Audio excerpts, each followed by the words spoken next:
iconic surf rider, Zuma, and Topanga. Malibu shapes surfing. And surfing shapes the Boo. It is a place where legends ride. This guy is still here. And where others learn to catch their first wave. Beyond the break, Malibu inspires surfing. What's the deal with us? We don't really need to label anything like Entertainment. and fashion, and art. Riding that board that you made that was a piece of trash. And that, to me, is sort of magic. And serves as a source of faith and healing. He feels at home in the ocean. Welcome to this special edition of NewsWaves, Surfing Malibu. Good evening, I'm Melissa Houston. And I'm Jenna Parcio. We are live at Bluffs Park in the center of Malibu, overlooking the Pacific Ocean where iconic waves roll in. In the next 45 minutes, get ready to take a ride as we explore surfing Malibu. We begin with legends. They're on the water almost every day, but Malibu surf legends make an impact that goes far beyond the break. Where waves travel for distances and offer a glorious ride, Malibu is known as the birthplace of modern surfing. But for locals, they know it's the people that make the surf legendary. Pablo Gonzalez, who has lived in Malibu since age 5, says surf rider where Malibu's iconic waves break is a common place to spot a legend in the lineup. This is the place to watch if you're going to come. And then that's the other thing too, you never know who you're going to see, because anybody could come. One surf rider legend is Jefferson Wagner, known across Malibu as Zuma Jay. I've surfed at Malibu Surfrider Beach prior to its designation as Surfrider Beach since the 60s, and definitely through the 70s and my college years as well. So I've been 900 yards from Surfrider Beach most of my life. As a legend in Malibu for over 50 years, Zuma Jay keeps the old spirit of surfing alive with his timeless surf shop. And yet the old fart, this guy, is still here, still waxing boards and helping the folks out with what they need in the way of wetsuits and hardcore goods.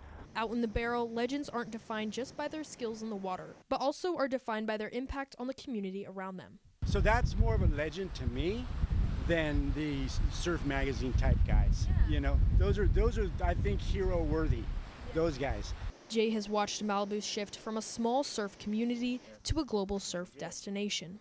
The World Surfing Reserve, which is recognized around the planet, has now 12 dedicated beaches around the planet. The first one was Malibu Surfrider Beach. The award solidified Malibu's place in surf history. And even as the beaches grew more full, Jay stayed rooted in the community that built him. I'm still surfing and still encouraging people to surf and helping people get out to the surf. For me, that is my point of life. He has watched legends come and go, but for Zuma Jay, Malibu will always be home. We still have a few of the old timers, which I guess they call me that. I'm the Dinosurfosaurus, a dinosaur that still surfs. For the next generation, impact like Jay's are still making waves. So I don't have any family out here, but he has kind of become my family, and kind of a great father figure, role model to me. Working in Zuma Jay's local surf shop, McKenna has seen firsthand how he mentors surfers and keeps the local surfing culture alive. That's kind of how he is to a lot of people, is he gives advice and teaches them and just guides people in life too. That impact even reached Pepperdine, where 2 students created a documentary about Jay's life and legacy. And for Jay, it all comes back to his love of the ocean. When you're out in the water, even if you're alone, you're just sitting there like this, staring out over the big blue Pacific, enjoying that moment. And that's what I enjoy. That's my high. And a new way of recognizing surf legends in Malibu is through the Surf Legend Award, originally created to honor late Randall Crawdaddy Mioyd, who passed in his famous house, the Crab Shack, during the Palisades fire. The city says the next recipient will be awarded later next year. And later in the show, Zuma Jay will join you, Melissa, live right here for a live interview. From legends to beginners, catching your first wave is not easy. But if there's anywhere to try, it is right here in Malibu. Reporter Nicole Castro headed up to Zuma Beach to see what taking a surf lesson in Malibu is really like. That's right. If you're going to learn how to surf anywhere in the world, it better be here. Malibu waves have been turning beginners into surfers for decades, and today we're hitting the water to find out what it really takes to ride your first wave. For many people, the idea of surfing for the first time can feel intimidating. Malibu Mako's surf instructor, Alana Hudgens, is quick to remind beginners that success on day one can look very different for everyone. Everybody's different, but I think everybody has fun, whether you just ride the board on your belly or on your knees or whatever. Although some people show up once and decide to never set foot on a board again, I'm just trying to do some exposure therapy, and then they do it, and then they're good, and they're done, and they don't need to do it again. Hudgens says those who push through the fear experience something hard to put into words. And I just don't think there's anything else like it, and people love that. But even with the best attitude, first-timers tend to fall into the same trap. And instructors say it almost always comes down to one thing. They want to pick their hands up and then stand up just based on core power, and people don't have enough core power or balance, and then they just fly off. The frustration is common, and the learning curve can be humbling. And then a lot of just getting absolutely wrecked by the ocean because none of us are stronger than the ocean. Hudgens says the people who improve the fastest are the ones willing to keep showing up. People that are just going for it over and over and over, and then they learn and they pick it up. Hudgens says the mental side of surfing is something anyone can work on. Like that, it's like a mentality thing more than a physical, strength thing, yeah. But it takes having confidence. You have to be willing to go out and get a little bit hurt or put yourself in a scary situation, and then have confidence in yourself that you're going to get stronger and better. Once beginners hit the sand, the instructions begin. Hi. Hey. I'm Mikey. How are you, Mikey? Nice to meet you. Nice to meet you too. And it doesn't take long to cover the fundamentals. Bending your knees and looking in front of you is the two most important things. It's something all surfers know very well. What language do surfers speak? I have no idea. Bend your knees. After more instructions on how to go faster or slower and how to get through the waves, we go into the water. Are you ready to surf? Yeah, I'm ready. Okay, let's do this. Although I have had a couple of lessons through a Pepperdine surf class, the Pacific still pushes me off of my board. Beginners aren't left to figure out on their own. Instructors either hop on the tail of the board to ride the wave alongside their student, or give them a well-timed push as the waves roll in. And when you least expect it, you catch a wave, and you are sitting on the top of the world. And if today's lesson has you ready to grab a board, Malibu Makers has you covered. They offer surf lessons here at Zuma Beach for all skill levels. You can find them online and book your session. This is Nicole Castro, NewsWaves 32. I'll catch you in the lineup. Nicole took her lesson at Zuma, but many beginners start a little further up the coast at Broad Beach. As we head into another busy beach summer for Malibu, new testing on the water quality is giving swimmers and surfers a peace of mind. But reporter Alyssa Williams spoke with one diver who thinks differently of the ocean quality. The second summer since the Palisades fire is just around the corner. As more people prepare to flock to the Malibu beaches, new testing shows the water is safe for surfers and swimmers. But one local Malibu diver says there may be a deeper issue just off our coast in the aftermath in the fires. Take a look. Surfers are back in the water along Malibu's coast. You expect the water to be more dirty, maybe more ashy, which it wasn't. But following the Palisades fire, with mountains of debris lining the sands and runoff from the burns areas flowing into the ocean, testing of Malibu's ocean water shortly after the fire by Heal the Bay showed a spike in lead, mercury, and other heavy metals. But a newly released USC Clean Waters Project study focusing on heavy metal contaminations shows local beaches are healing. I would be inclined to say that the fires didn't have a huge impact on metal concentrations in the ocean. Mia Franks, the lead graduate researcher on the study, says fire debris was most likely taken up into the current and swept into areas that swimmers and surfers do not come in contact with. The beaches are healthy for us to swim at in terms of metal concentrations. While that testing shows low amounts of water contaminants, safe enough for surfers and beachgoers, the quality of life for marine animals remains a concern. And I put some of that ash or lumber, sheet metal, plastics into it, right? You wouldn't drink this. Barbara Gentile, a certified diver for Malibu Divers and the LAPD Diver Squad, has seen firsthand the harm the fires had on the water quality and habitat for aquatic life.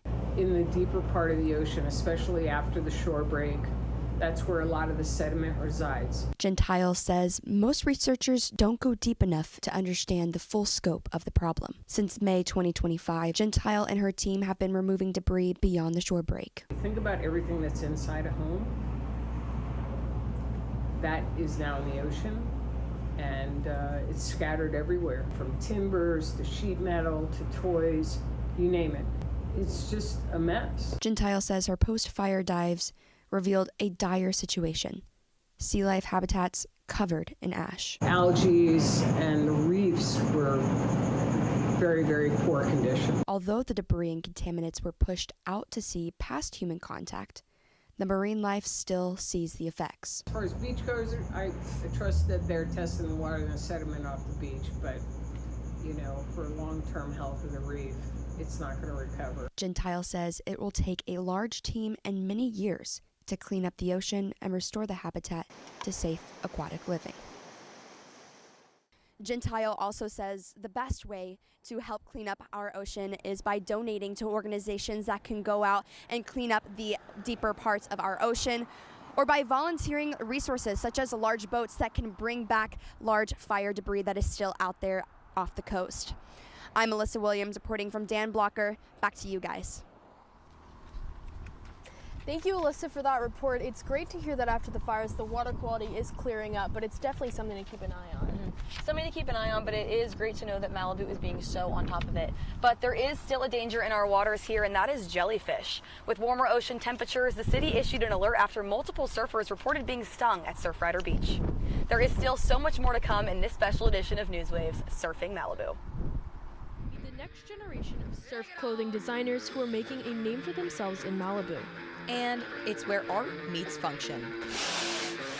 How one man is combining his passions for art and surfing inside his Surf Canyon studio. But first, we take you to Surfrider. Known for being the first world surfing reserve, Surfrider Beach is one of Malibu's most famous surf spots. This wave is located to the right of the Malibu Pier. Surfrider offers 3 different takeoff zones: first point, second point, and a 3-point break that can carry for 300 yards, making this spot great for surfers of all levels.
Welcome back. Known as one of the most popular spots in Malibu, Zuma Beach's long coastline creates a less crowded lineup.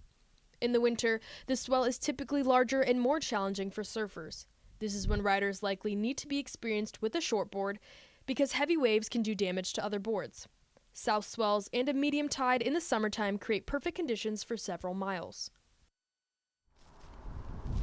Combining surf and sustainability. Reporter Emma Martinez spoke with one local artist who's combining his passions for art and the ocean to create functional equipment for surfers. Emma?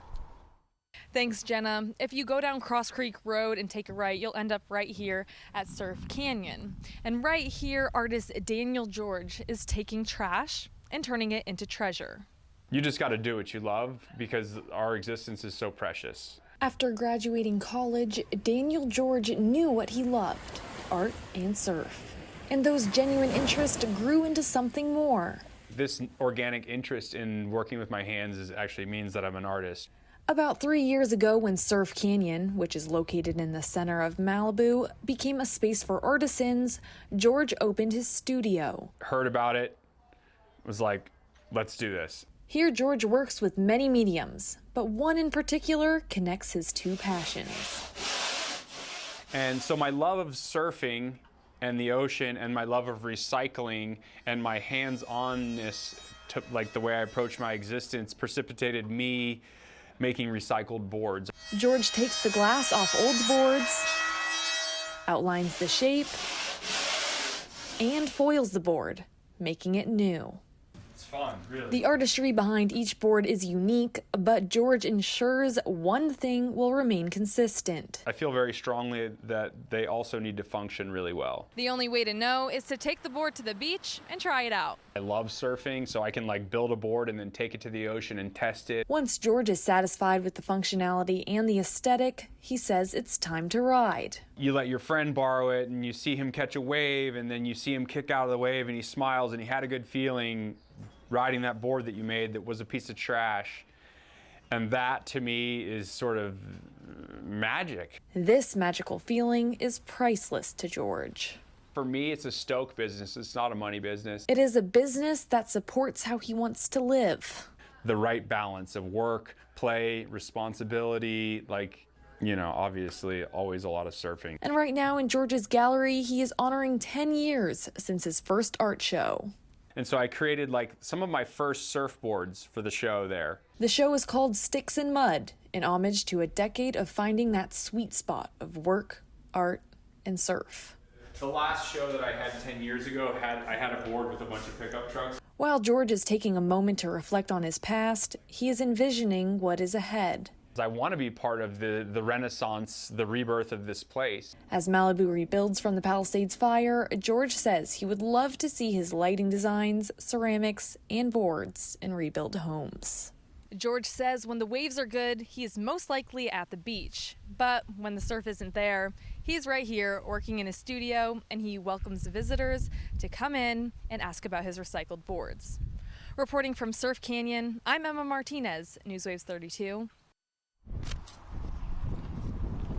Thanks, Emma. George told NewsWaves that building boards is just one way that he lives a sustainable life, which he believes is essential when you're living in a place like Malibu. In Malibu, surf shops have always been a big part of local culture, but a new wave of surfwear brands is starting to change the scene. Sophia Markle shows us how one young entrepreneur is helping lead that shift. In Malibu, surf culture has always been tied to its local surf shops. From long-standing staples like Zuma Jay Surf Shop to newer stores like Bunker Malibu, these stores have shaped the look and feel of coastal California for decades. But now, a new generation of brands is reshaping the industry. Entrepreneur Larry Flores had a dream when he was 14. He now owns Surf Trip Supply, one of the most successful surfwear brands in the world. The main factor that contributed to the success and contributed to that jump was social media. It's a pretty vague and broad answer, but posting consistently really took things to the next level. Flores says he entered the surfwear business during a period of major industry change. Many legacy brands had been consolidated under companies like Billabong, shifting focus towards mass production and large retail distribution. That approach left a gap. one that Flores says smaller brands are now filling. They're actually creating products that have the small details, little custom tags, different fabrics, things like that, thicker fabrics, not flimsy t-shirts that will barely hold up in the wash. So they're paying attention to details that the consumer actually cares about.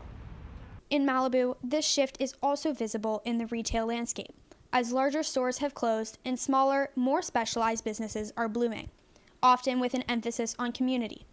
Flores says his surfwear is intentionally niche, designed for a specific audience that connects deeply with the product. We're not trying to make products for everybody. I want people to walk in here, look at the products on the rack, and say, I don't know if I would wear that, because there's going to be somebody else that comes in eventually and says this was made for me. And beyond the clothing itself, the way it's sold is changing.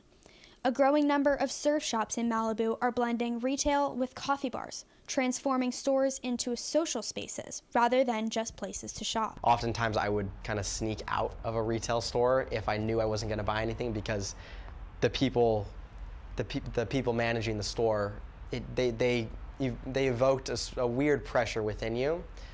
When you offer food or coffee, it doesn't, you never feel that way. Flores plans to take that idea even further, offering free coffee in his new store opening along PCH at Los Flores to encourage conversation and connection with no pressure to buy. He says the goal is to build a space where people feel welcome. The goal isn't to sell surfboards, the goal is to foster a sense of community. As Malibu continues to evolve, entrepreneurs like Flores represent a shift in surf clothing culture, one that values craftsmanship, authenticity, and connection. While traditional surf shops remain a cornerstone of Malibu's identity, newer brands are proving that there's more to a brand than just their sales. Surf Trip will be celebrating their grand opening this Saturday starting at 11 a.m. I'm Sophia Markle. Great story, Sophia. It'll be exciting to see the grand opening later this weekend. The shop is located on PCH and Los Flores in front of Duke's. And he owns one of the longest established surf shops in Malibu and is known throughout Malibu as a surfer, a two-time former mayor, and a friendly face to say hi to. Jefferson Wagner, or more commonly known as Zuma Jay, joins me here today. Thank you so much for being here, Jay. Thank you for having me. Of course, let's get right into it. Being such a long-standing local here, how have you seen surf define Malibu? It started out as an individual sport when I was younger, 8 to 10 years old, up at Zuma. Now it's a family sport. Everybody's doing it, all ages.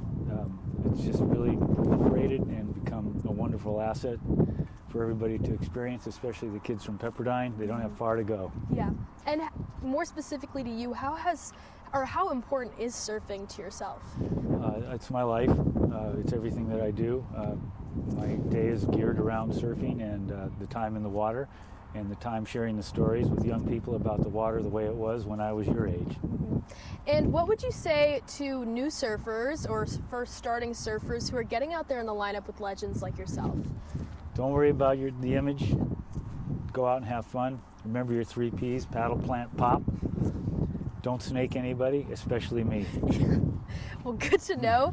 And going back to a story you had earlier on in the show by reporter Alyssa Williams, we talked about how the water quality is improving after the fires, but what is your experience going out in the waters today? Today we have 2 values in the waters that divers might see at 1 atmosphere, which is 32 or 33 feet. That is one element of the water that's sustained a lot of damage from the fires. The LA County Health Department, or Beaches and Harbors, takes their water samples about 3 feet of depth, and it's a grab sample. So those samples have increased in quality. It's not A yet, but it's going to be there. Right now it's Surfrider, it's C quality water. Mm-hmm. And as a sustainable surfer yourself, what do you recommend that locals or even tourists do to help better protect our beaches? It starts out in the parking lot, on the sidewalk, and in the gutter. Yeah. Pick up after yourselves. If you're walking off the beach, pick up something else on your way out, dump it in the trash can. That's the best thing anybody can do to sustain these beaches for the future and for your future surfers. Mm-hmm. And then for myself and everyone here, out of curiosity, how did you get the name Zuma Jay? Well, I was a little guy, 8, 10 years old. Back then your parents could give you $1, drop you off at the beach, and come pick you up at dark. So I was Jay from Zuma, and then when I opened up in '75, it was Zuma Jay. Yeah. Well, thank you so much for coming out here tonight and being with me. I really appreciate it. Well, thanks for having me. Coming up next in this special show. In Malibu, we know the sunsets are unbeatable, but Pepperdine's surf team and surf chapel students are more familiar with the sunrise. Whether it's the cross between waves and worship, or the thrill of competing for a team, Pepperdine offers different ways to get out on the water and give surfing a try. I feel like there's always some way I can be in awe of God's creation in the water. But first, a look at what County Line surfing has to offer. Just across from Neptune's Net is one of Malibu's most famous local surf spots, County Line. This surf spot was made famous in the Beach Boys song Surfing USA and is known for consistent swells that are larger in the winter and smaller in the summer. Ventura County Line offers long and rideable waves that make the break popular year-round.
Welcome back to this special edition of NewsWaves, Surfing Malibu. On the other side of a rocky shore is a surf spot called Topanga. This beach is accessible and offers something for every level of surfer. Conditions are best at this beach during a west swell, but the reliability of Topanga is what makes this spot so popular. If you're riding a short board, waves closer to the break are fast and perfect for you. The closer you get to the shore, longboard conditions improve with slow and soft waves. Being so close to the ocean, it is no surprise that Pepperdine offers multiple outlets for students to surf. One of those outlets is Pepperdine's club surf team. Let's go to Sydney Nuss and Shanine Gavorges for more. With the beach being right in our backyard, members of Pepperdine's club surf team encourage students to experience surfing. Yeah, that idea does sound nice. Yeah, but I think they might be a little bit more skilled than us. Take a look. The Pepperdine surf team competes in the National Scholastic Surfing Association, or the NSSA. Seen here for their 2025-2026 team pictures, the team this year is made up of 6 shortboard competitors, 4 men and 2 women, and 1 longboarder. Team captain Hudson Parks plays an important role in leading the small but powerful group. Parks says while they train together in the water, it is each person against the waves. And it's like you said, it's an individual sport, so we don't have a lot of competitiveness against each other. Everyone's just trying to get better. This mentality comes from Coach Joe Rickabaugh, who started coaching the team in 2021. And one of my coworkers that went to Pepperdine said that they were looking for a surf coach, and I just sent him my resume, and then I got the job. And yeah, 5 years later, I'm still here. Rickabaugh is a role model for Zoe Hirschen, next year's team captain, who says surfing has been a part of her life since she was just 2 years old. Coming to Pepperdine, which was a school that I chose because I knew surfing was such a big community here, because you're so close to the beach, which is super cool. And I got to speak to the coach before I came, which was super nice and made me feel welcome. Similar to Zoe, junior member Kaylee Schneider grew up surfing along the Oregon coast. But Schneider says surfing in Malibu brings a lot more opportunity. In Malibu, like being here and going to school here creates such an amazing opportunity where the water's already warmer. There's so many breaks, like there's a lot of local action, but there's also like so many different breaks that you can go and just like have fun with it. The team has some high-level talent with Hirschen and junior Carson Wink competing at the pro level. But at practice, every Wednesday morning at Zuma, everyone trains together. Kind of shapes the surf team too, that we have guys that are sponsored, guys that have done competitions their whole life, and also guys that are just learning or never really surfed, maybe snowboarded their whole life or skateboarded. This season, Pepperdine placed 17 out of 34 universities. The team made it to state championships, but it didn't work out. So we actually didn't go to state because it's during spring break. We only had like 2 or 3 people that could go. So every year that kind of gets in the way. Right now, their goal is to spend more time together and come back stronger next season. We just have such a cool opportunity getting to be here, and it's just so fun. And Schneider encourages all students to give surfing a try during their years in Malibu. Whether it's on the surf team or surf chapel or just on your own, like there's just so many avenues for being able to get involved in it. The team is looking forward to their upcoming season this October. And with their sights set on a top 10 finish and building a stronger team, there's much to look forward to. But waking up early? Couldn't be us. Definitely not. Reporting for NewsWaves 32, I'm Sydney Nuss. And I'm Shanika Borges. Back to you guys. Well, clearly those early mornings are working well for the team. I saw that back in the 2021-2022 season. They placed 6th out of 30 universities, and they have individual titles, with Kayla Moore winning back-to-back nationally in 2018 and 19. Here now is Ansley Mitchell, and for some Pepperdine students, worship doesn't happen in a chapel, it happens on the shore. Ansley, what can you tell us about students connecting with God through surfing? Well, Pepperdine students who attend Pepperdine Surf Chapel say they most appreciate the beauty of God's creation when they are surrounded by the ocean. I attend Pepperdine Surf Chapel weekly, so let's take a look at what a typical Wednesday morning looks like. Zuma Beach is one of the more difficult surf spots in Malibu, but it is also the place where Pepperdine's Surf Chapel meets once a week for students to grow in their surfing skills and their faith. Early mornings at Zuma Beach usually belong to surfers chasing the first sets of the day. But on Wednesdays at 7 a.m., a group of students show up for something bigger than the waves. Instead of choosing a chapel on campus, these Pepperdine students attend Surf Chapel, a Bible study that starts on the sand and ends in the water. The morning begins with worship and a short message from Surf Chapel leader and decision science professor Rob Shearer, who says the ocean trains you to be more aware of your place in God's creation. It's very easy during your life to get kind of focused on yourself. And one of the things I really enjoy about being out in the water is you feel very small, right? You're one little dot in the middle of the large Pacific Ocean. Shearer has led Surf Chapel for 14 years and says the group has changed dramatically over time. The year before COVID, we hit 302, which was a little too big, but it was a lot of fun. COVID hit, and the first Wednesday after COVID, there were 2 students. So that was a little hard. But Surf Chapel eventually recovered. We've slowly built it back up. It's probably in the mid-50s and 60s, which kind of feels like a good number. But keeping Surf Chapel running still comes with challenges. From equipment to transportation, Shearer says resources are always limited. It's always a challenge to get more equipment, wetsuits and boards, so I'm always begging for money at the end of the year. A few years ago, Surf Chapel finally got a van, but it wasn't exactly new. Shearer says it was the oldest van on campus. And on the last surf chapel of last spring, it died on the way back to campus. The radiator cracked. But to Shearer, the roadblocks are worth it for the students.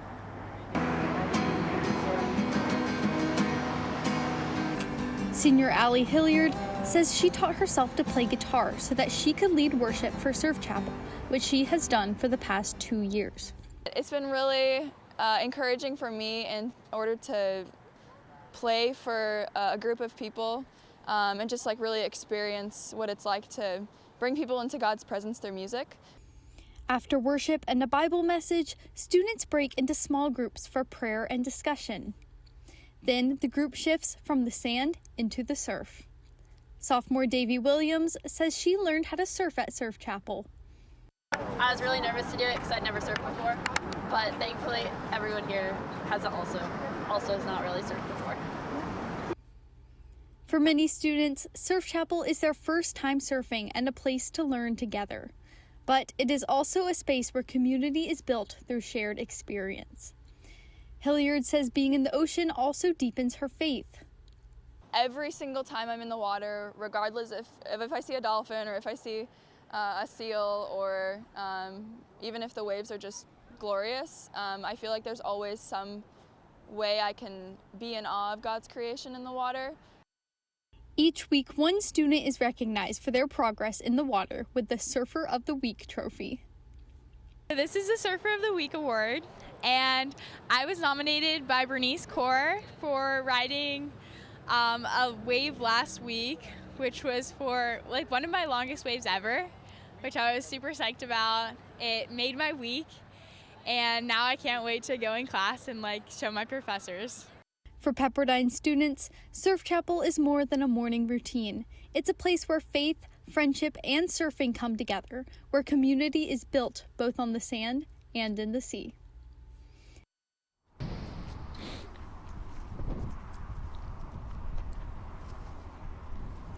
Joining me now is Surf Chapel attendee Davy Williams and Surf Chapel leader Rob Shearer. Thank you both so much for coming. Well, you both attend Surf Chapel. Can you tell me how Surf Chapel has affected your life at Pepperdine? I feel like Surf Chapel has affected pretty much every part of my life at Pepperdine because I've met all of my best friends at Surf Chapel. I don't think I'd be surfing at all without Surf Chapel, and surfing's one of my favorite parts of my week. And then I look forward to Surf Chapel every week. It's definitely the highlight. So for me, this is my 14th year at Pepperdine. It's also my 14th year leading Surf Chapel, and I would arguably, it'd be fair to say it's the best part of my week. That's amazing. What would you say to a student who's maybe considering signing up for Surf Chapel? I would say definitely do it. Don't worry about if you've never surfed before or if you don't think you're a good surfer or you're scared. We're all beginners. We all just are there to hang out and have fun, and you should just do it, and it'll be really fun. Yeah, I would also encourage people who've never surfed before definitely to come on out. I'm always surprised that probably less than 10% of Pepperdine students showed up here knowing how to surf, so the fact that you haven't done it before really shouldn't keep you back. Yeah. Do y'all have a most memorable surfing moment from the chapel? My most memorable moment is probably, for some reason, I vividly remember the first time I ever caught a wave at Surf Chapel. It was like my first Surf Chapel ever, and I just remember being so scared and like going straight in on my like 8-foot foam board, but it's one of like my most vivid surfing memories. We had I think it was a freshman last year named Jewel, and she had paddled out and she was kind of tired, so she was just prone on the board, and a pod of dolphins came by, and one dolphin was on the left, passed her on the left, one dolphin passed her on the right, and everyone else saw the dolphins coming, but because Jewel was on the board, she didn't see them until they went right by her head, and she kind of jumped up and flailed around a bit, and so yeah, recently that's been my highlight. Wow, that's amazing. And finally, can you tell me how your faith has grown as a result of something you've learned or experienced at Surf Chapel? I think the Surf Chapel community is just so valuable to my faith. Rob is awesome to give me a message every week, and then it's just such a great starting point to be in small groups and talk with the people there. It's people who love to surf and who are like you and who want to follow Jesus, and it just provides such a great community to do that in. Yeah, for me, I'm always encouraged by the students, just hearing what's going on in their lives, what's going well, where they're struggling, and just hearing what a vital, important part of their life their faith is. Yeah, well, that's amazing. Thank you both so much Thanks. for coming on the show. Thank you. We have much more to come in this special show. Seen in Gidget, Point Break, and many other surf movies, Malibu has been a classic filming location for decades. Hear from the creative minds and cast of a TV surfing series following the lives of a friend group raised right here in Malibu. And how one surfer is taking his own experience in the waves Give me an hour, give me 2 hours, and I will change your life. to transform the lives of others. But first, we take you to Little Doom. Just down these steps at Point Doom and to the left is a local spot only accessible during low tide, Little Doom. This beach is a less crowded alternative to many Malibu spots and offers long and clean waves, but the rocky bottom makes this best for intermediate to advanced surfers. Be careful. At low tide, this break has shallow rocky areas and strong currents. Conditions at this beach are best during a south swell with offshore winds from the northeast.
We are back and checking out Leo Carrillo. A large rock formation in the middle of the takeoff zone defines this beach. Leo Carrillo is the perfect spot for longboarders, but it can get crowded. It's an exposed reef and provides the best surf in the summertime when there's offshore winds from the north. Outside of larger swells, waves typically range from 1 to 3 feet at this beach. Here with us now is Kaya Trish, and Malibu is known for two things: its ties to the entertainment industry and its world-famous surf. Yeah, so it's no surprise that those two things often go hand in hand. Kaya, you have the story of a series of teens growing up right here among the waves. Yes, I actually got to speak to the director and the cast of Malibu Surf, a 2017 to 2020 cult classic that follows a true Malibu friend group. Take a look. Season 1. What's the deal with us? We don't really need to label anything. Like, I like you and you like me. Malibu Surf, a series that garnered over 13 million views in its first season, was filmed right here on Malibu's beaches. Director and creator Autumn DeVitri says Malibu inspired her to create the series, and she drew inspiration from classic surf movies also filmed along its beaches. There was a movie called Point Break with Keanu Reeves, like in the 90s. that was all around, shot around with him and Patrick Swayze around Malibu. So Malibu always had this alert for me. The 5-season series primarily follows 7 friends riding the waves of their teen years. The coming-of-age story is authentic, as the majority of the actors on the show are homegrown Malibu surfers. One of the show's leads, Sean Saldamondo, had previously worked with Dimitri. Sucks yeah, they missed out. I remember one day shooting with Sean, and I was like, so how have you been? He's like, oh my God, I was out surfing and this shark like almost killed me. So of course we put that in the show. Dimitri says Saldamondo introduced her to his real-life friend group, which became the core cast of the show. I don't think stuff would really happen to these kids because they really were living these lives. Never worked out. Just seems like he's definitely liking her now. The show's leading actress, Rio Sage, was one of the only cast members who was not part of the original friend group. But having grown up surfing in Maui, Sage says she immediately connected to the setting of the show. It does remind me of Maui in the sense of like there's that aloha spirit, that just like-minded connectedness. The cast traveled to Malibu together in a van and spent hours filming at Point Dume, Leo Carrillo, and local businesses along PCH. Actress Triss Wren says getting to know Malibu locals taught her the importance of letting loose. I can't think of anything like off to say about just Malibu's community and locals. Everything is just so chill, kind of like the show and like the free-flowing, like playful aspect. Dimitri said many of the show's surf scenes were actually shot on GoPros attached to surfboards to get the best shots without damaging cameras. We would do a lot of is give the kids GoPros and they bring us footage. Awesomeness TV produced the series. Dimitri says she was the company's 10th employee when it had under 100,000 subscribers. After Malibu Surf, Dimitri says the network accumulated 500 employees and millions of subscribers. I'm just grateful that I got to be a part of something that changed like a lot of people's lives, I think, because when I would get spotted by preteen girls or teen girls, I feel like it was one of those shows that they grew up on. So to be a part of that like core memory for people was really special. With that success, Dimitri says this may not be the last show she films in Malibu. You calling me and reaching out to me, I'm like, oh my God, I should totally bring this show back. Not Malibu Surf 2, but like another incarnation, right?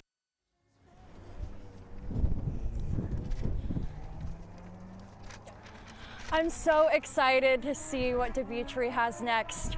Rio Sage actually said her favorite part of filming in Malibu was navigating the waves, which are apparently a lot bigger than they are in Maui. And she had to wear a wetsuit anytime that she was surfing them because of their intensity. Yeah, that's so interesting, Kaya. I think the most interesting part for me is that these actors were essentially plucked out of the city that the series is based on. Yeah, definitely. It makes it have more of an authentic feel to it, and I feel like there's so many shows and movies filmed out here in Malibu, but none really with that scenario, so that's really cool to see. Yeah, thank you so much, Kaya. Thank you. For some kids in Malibu, healing comes in waves. Amanda Monahan took a deeper look at how one Malibu surfer introduces kids to surf therapy. For some, the ocean feels scary, but for others, it transforms their lives. Rooted in his own life-changing experiences, J.P. Pelly-Perrier introduces kids to the healing powers of the ocean. Known lovingly growing up in Malibu as Pelly, the ocean brought me up and it always kept me coming back. He learned at a young age the therapeutic benefits of the ocean for his own life. But when his nephew was born with autism 27 years ago, Pelly realized the waves healed others too. But I knew that his calm place was the ocean. It was a place that didn't have any fences or labels. This led him to start Pelican Ocean Therapy, a place where children with disabilities are welcomed for who they are. But when you come to the ocean, that's where everyone belongs and everyone's accepted. And while working with kids is the main part of the job, Pelly says there is something special about the parents' journey too. We get to see kids grow from 3 years old all the way to 15, 16 years old, bigger. And it's amazing to see just the parents' appreciation for having a place that their child can be empowered, learn confidence, learn self-esteem. One of the kids Pelly's known since 3 years old is Charlie, who is now 18. Charlie has autism and is completely nonverbal. His mom says the ocean is more than just therapy, but is now his home. I mean, he's lying on the surfboard and he's just in this Zen place. I think he really feels, in a way, he feels at home in the ocean. 13-year-old Tristan was terrified of the ocean before meeting Pelly. Now, after a year of surf therapy every weekend, his mom says she can hardly keep him away from the water. You know, he can let everything go and just really enjoy the beauty of nature, and it's just so amazing. Pelly says uncertainty is common at the start, but surf therapy teaches kids more than just getting over their fear of the water. Kids show up scared of life, scared of people, scared of being bullied, scared of everything. And the ocean teaches them, along with us, let it all come off one shoulder because you're enough. And for Pelly, surf therapy is more than a job. It's his life purpose. Pelly says he lost his mom 2 years ago and doesn't have kids of his own. Getting a little emotional. While he always wondered why he did this work, he says his mom knew all along. And she said, you know, Jean-Pierre, un hombre que no tiene niños, Dios le da todos. And what that means is, you know, a man who doesn't have children, God gives you everybody else's. The same way the ocean healed Pelly as a child, the effect is now rippling into the lives of the kids he calls family. It's amazing what he does for kids. He really changes their lives. And he hopes this connection to the ocean extends far beyond the sessions. Give me an hour, give me 2 hours, and I will change your life. And hopefully you'll be walking away with a relationship with the ocean for the rest of your life. Pelican Ocean Therapy operates year-round in Malibu, helping kids focus on consistency. You can find their surfboard van and their pop-up tent here at Zuma Beach every weekend. Reporting from Zuma Beach, I'm Amanda Monahan, NewsWaves 32. While Pelican Ocean Therapy offers lessons year-round, they just completed new instructor training to ramp up for the busy summer. Even with everything Malibu has been through, it is still a city defined by surf. Even as the tide changes, surfing remains a constant. It's what people do, how they dress, what they create, and how they connect themselves and faith in nature. We hope you enjoyed this special brought to you by all of us here at NewsWaves. We will see you next fall.